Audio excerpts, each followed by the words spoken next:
शिव पुराण श्री रुद्र संहिता चतुर्थ खंड अध्याय 14वां शिव गणों का गणेश से विवाद।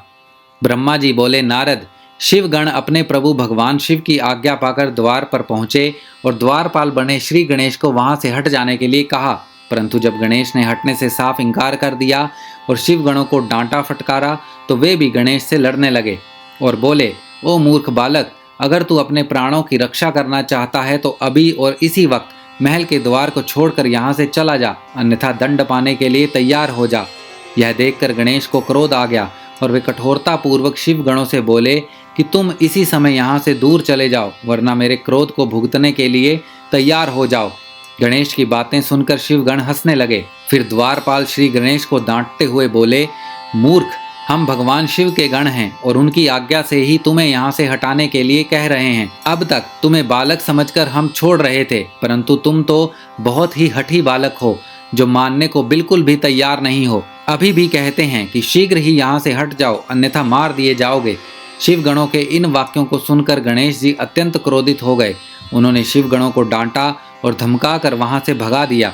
उनके इस प्रकार डांटने से शिवगण भयभीत होकर वहां से भागकर भगवान शिव के पास वापस आ गए। वहां जाकर उन शिवगणों ने अपने स्वामी भगवान शिव को जाकर सारी बातें बता दी।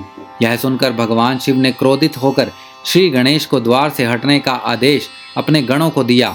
शिवगण पुण्य द्वार पर पहुंचे और गणेश को हटने के लिए कहने लगे, परंतु गणेश ने वहां से हटने से साफ इनकार कर दिया। गणेश निर्भय होकर उन गणों से बोले कि मैं पार्वती का पुत्र हूँ और तुम भगवान शिव के गण हो। हम दोनों ही अपनी अपनी जगह अपने अपने कर्तव्य का पालन कर रहे हैं।